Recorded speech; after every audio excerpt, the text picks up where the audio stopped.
শাস্ত্র বলছে third Lord, six Lord, 11th লর্ডের স্বামী অর্থাৎ তেসরা ভাবের স্বামী এরা নবম ভাবে না থাকাটা ভালো। কারণ থার্ড হাউস হচ্ছে কাম এবং বাসনা, এবং 6th হাউস হচ্ছে ক্রোধ, এবং 11th হাউস হচ্ছে লোভ।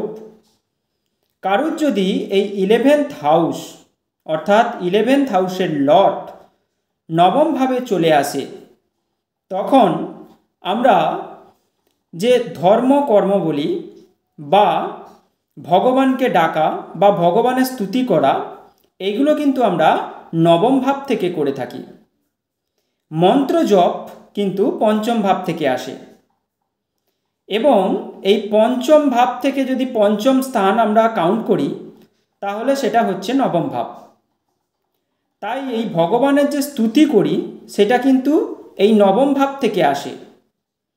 তাই এই 11th লর্ড যখন নবম ভাবে চলে আসে, তখন এই ব্যক্তি যখন ভগবানকে ডাকবে বা ভগবানের স্তুতি করবে বা ভগবানকে অনুসরণ করবে,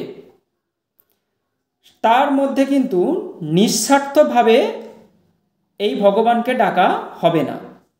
অর্থাৎ তাদের এই ভগবানকে ডাকার পেছনে কিছু কারণ থাকবে। অর্থাৎ যখন তারা ভগবানকে ডাকবে তার মধ্যে কিছু চাওয়া পাওয়া থাকবে। তারা কিন্তু নিঃস্বার্থভাবে ভগবানকে ডাকতে পারবে না।